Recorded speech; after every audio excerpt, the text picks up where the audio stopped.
할렐루야, 아멘. 오늘도 이 새벽에 나오신 성도님들을 주님의 이름으로 환영하고 축복합니다. 함께 찬송가 321장 찬양 드리시겠습니다. 찬송가 321장 찬양 드리시겠습니다.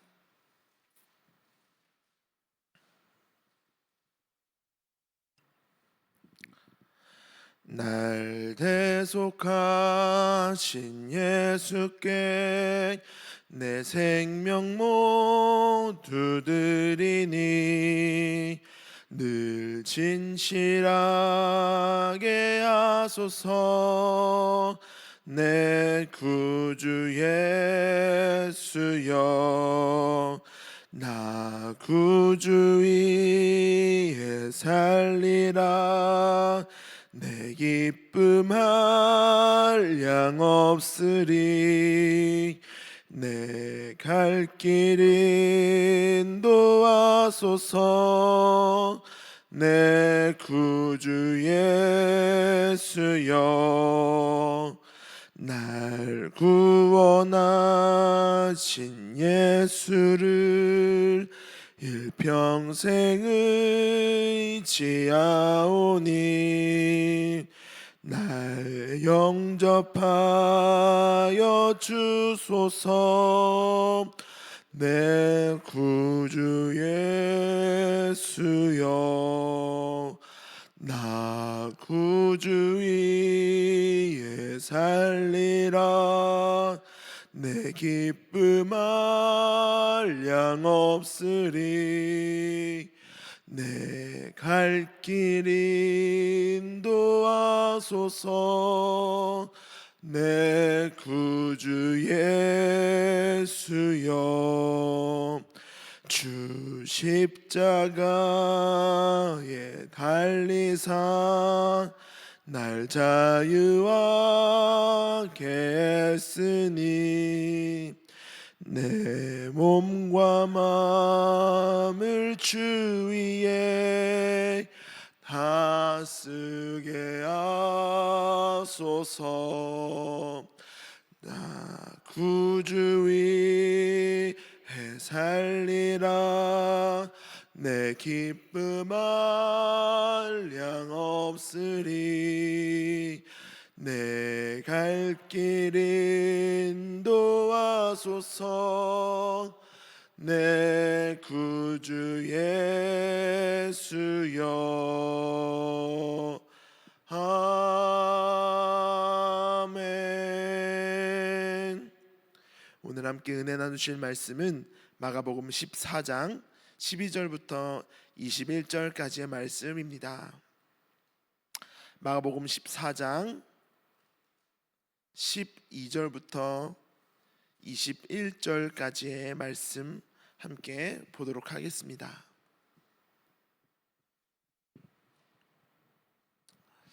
한 절씩 교독하시겠습니다. 무교절의 첫날 곧 유월절 양 잡는 날에 제자들이 예수께 여짜오되 우리가 어디로 가서 선생님께 유월절 음식을 잡수시게 준비하기를 원하나이까 하매, 예수께서 제자 중에 둘을 보내시며 이르시되 성내로 들어가라. 그리하면 물 한 동이를 가지고 가는 사람을 만나리니 그를 따라가서 어디든지 그가 들어가는 그 집 주인에게 이르되 선생님의 말씀이 내게 내 제자들과 함께 유월절 음식을 먹을 나의 객실이 어디 있느냐 하시더라 하라. 그리하면 자리를 펴고 준비한 큰 다락방을 보이리니 거기서 우리를 위하여 준비하라 하시니 제자들이 나가 성내로 들어가서 예수께 하시던 말씀대로 만나 유월절 음식을 준비하니라. 저물매 그 12를 데리고 가서 다 앉아 먹을 때에 예수께서 이르시되 내가 진실로 너희에게 이르노니 너희 중에 한 사람 곧 나와 함께 먹는 자가 나를 팔리라 하신대.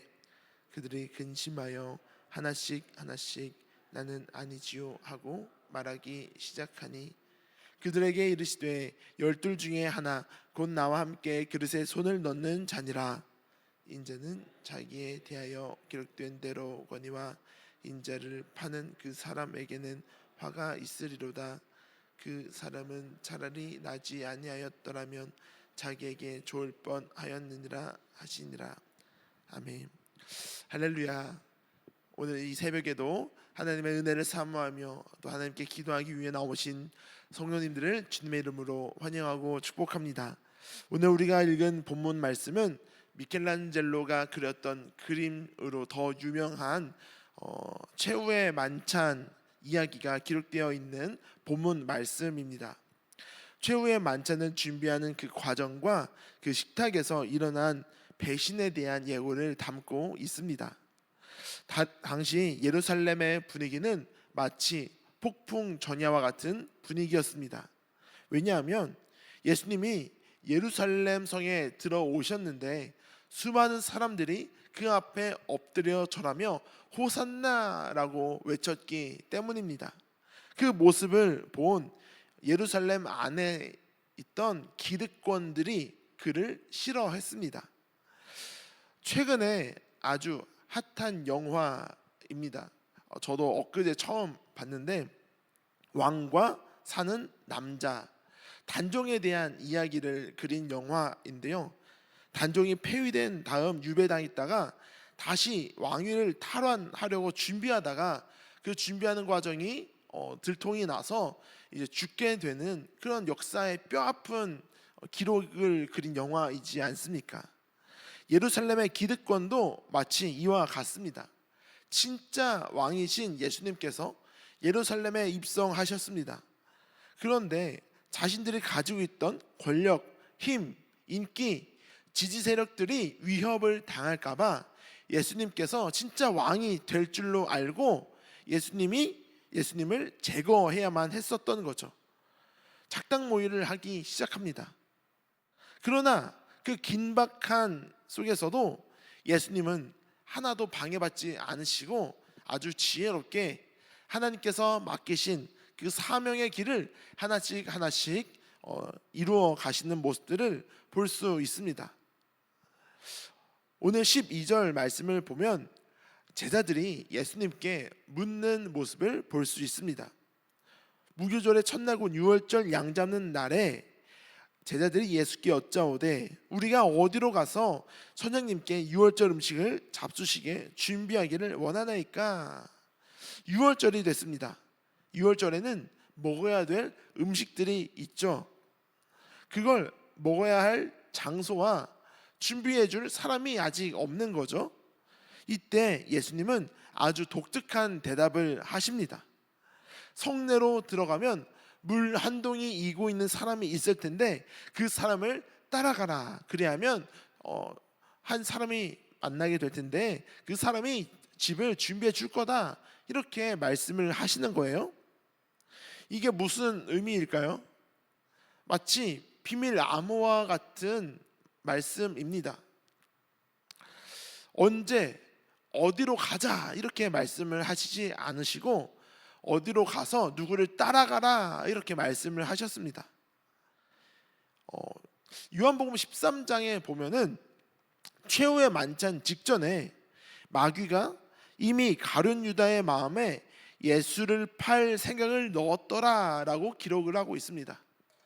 만약 예수님께서 우리가 어디로 가서 유월절 음식을 먹자라고 그 장소를 미리 말씀을 하셨다면 가룟 유다는 그 길로 바로 제사장들과 군사들에게 가서 이 정보를 전하고 예수님이 이 사역을 다 하시기도 전에 예수님을 잡아가게 했을지도 모릅니다. 그러면 성찬식 제정도 하지 못하시고 제자들에게 해야 할 마지막 말씀도 하지 못하셨을 수도 있는 거죠. 그렇기 때문에 아직 잡히시면 안 되셨습니다. 그래서 어디로 가서 무엇을 해야 하는지 제자들에게 공개하지 않고 비밀스러운 암호처럼 물동이를 이고 가는 사람을 따라가라 이렇게 말씀을 하셨던 겁니다. 그런데 제자들도 그 말씀을 듣고 갔는데 성내로 들어가니까 물동이를 이고 가는 사람이 한둘입니까? 그 당시에 물이 필요해서 물을 이고 가는 사람이 수십 명 아니 수백 명일 수도 있을 텐데 무슨 사람을 누구인지 알고 따라갑니까? 여기에서 한글 번역의 한계를 조금 볼 수 있습니다. 당시 문화적 배경을 보면은 남자들은 가죽 부대에 물을 담아서 다녔고 물동이를 이고 다니는 사람은 다 여자였습니다. 그런데 영어 성경을 제가 보니까 man이라고 남자라고 기록을 했고 원어 성경을 보니까 안드로포스 남성을 의미하는 단어로 기록을 하고 있습니다. 다시 말하면 물동이를 이고 있는 남자가 있을 텐데 그를 따라가라 라고 하는 겁니다. 물동이를 이는 사람은 다 여자인데 그 중에 한 남자가 물동이를 이고 있다라고 하는 거예요.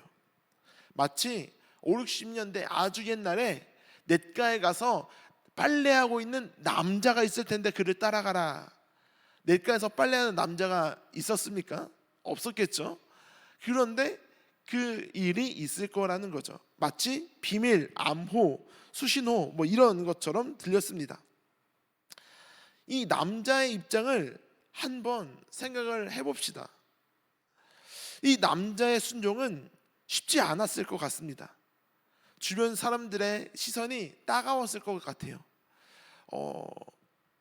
남자가 무슨 물동이를 이고 가 하면서 물동이를 이고 있는 남자를 처음 보는 사람들이 막 손가락질하면서 와 남자가 물동이를 이고 간다 라고 손가락질하면서 그런 따가운 시선을 견뎌야 했습니다.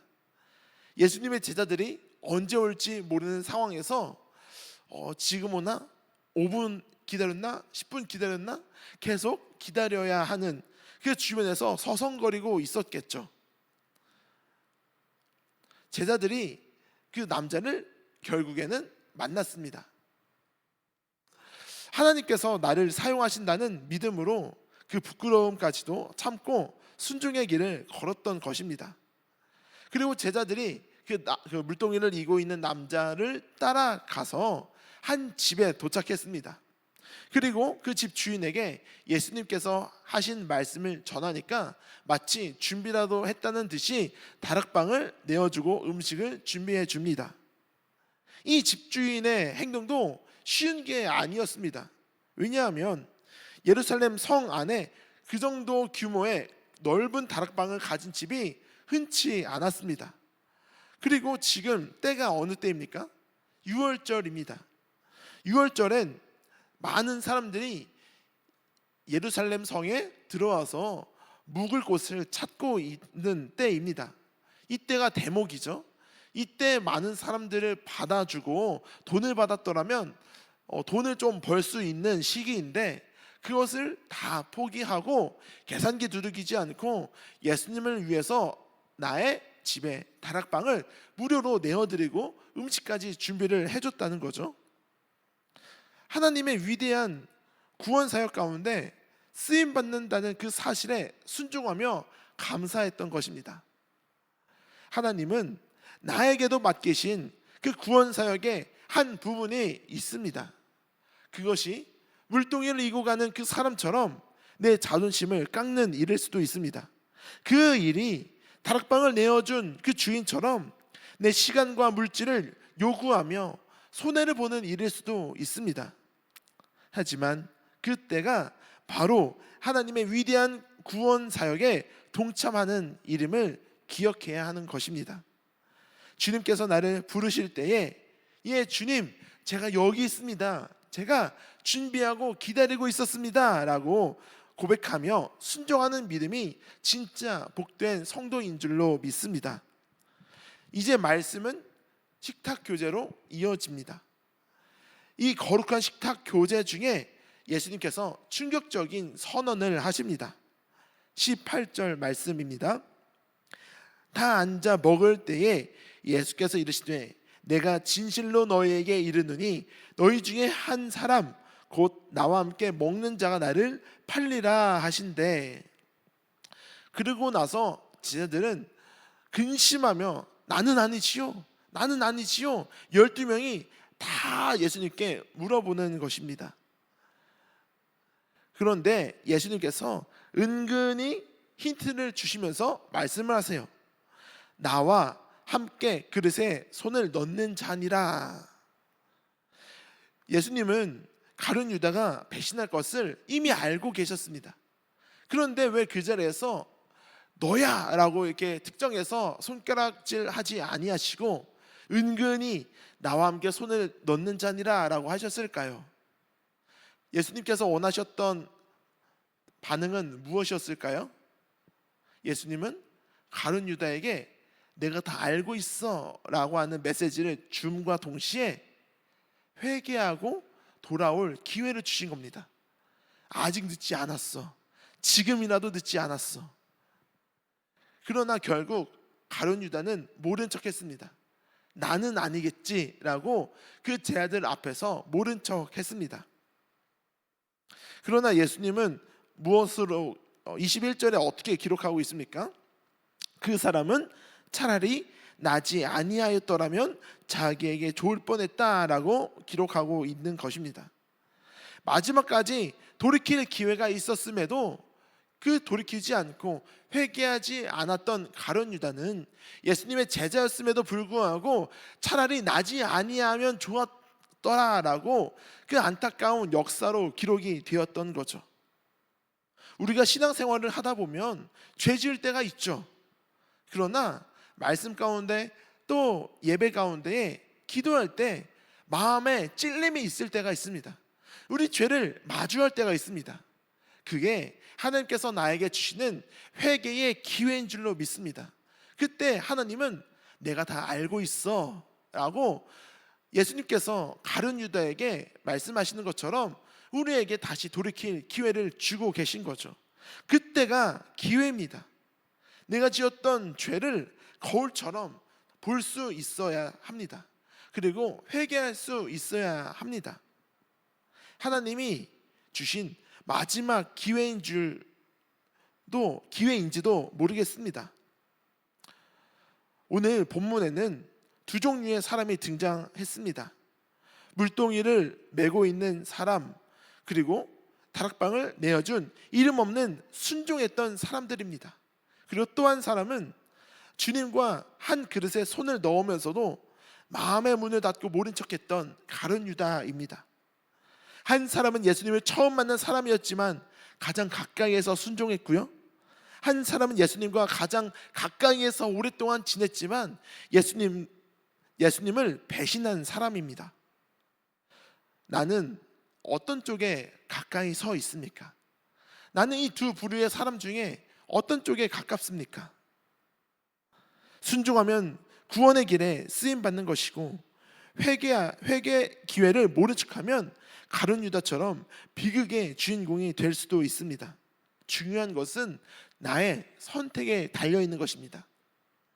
주님께서 쓰시겠다고 할 때 내 자존심 다 버리실 수 있으십니까? 계산기 두들기지 않고 내 인생의 다락방을 기꺼이 내어드릴 준비가 되어 있으십니까? 간절히 바라기는 오늘 하루 주님께서 나를 부르실 때에 그 구원 사역에 내가 동참할 수 있는 그 기회가 있을 때에 주님, 제가 기다리고 있었습니다. 제가 준비하고 있었습니다 라고 순종할 수 있는 믿음이 있기를 주님의 이름으로 축복합니다.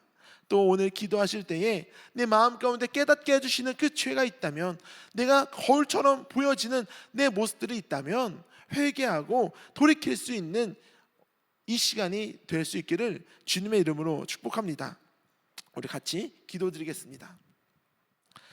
사랑과 은혜가 풍성하신 하나님 아버지, 오늘 말씀을 통해 하나님의 위대한 역사가 누군가의 작은 순종을 통해 준비되었음을 깨닫게 하시니 감사합니다. 우리는 늘 남들의 시선이 두려워서 주님께서 맡기신 그 물동이를 매기를 주저했었습니다. 또 내 것이 아까워서 내 다락방을 내어드리는 것을 두려워했습니다. 아까워했습니다. 오늘 이 새벽 우리의 마음의 문을 열어주시고 주님께서 쓰시겠다고 말씀하실 때에 계산기 두들기지 않고 순종할 수 있는 그 믿음을 허락하여 주시옵소서. 또 말씀을 통해 또 기도할 때에 우리의 죄악을 깨닫게 하시고 회개케 하시고 주님께로 돌이킬 수 있는 기회를 허락하여 주시옵소서. 오늘 각자의 간절한 기도의 제목을 가지고 또 주님께 나아갈 때에 그 기도가 하늘에 닿게 하시고 하나님께서 들으시고 응답하여 주시는 귀한 은혜의 시간들 되게 하여 주시옵소서. 오늘 하루도 주님께 온전히 맡겨드리며 살아서 역사하시는 나사렛 예수 그리스도의 이름으로 간절히 기도드립니다. 아멘.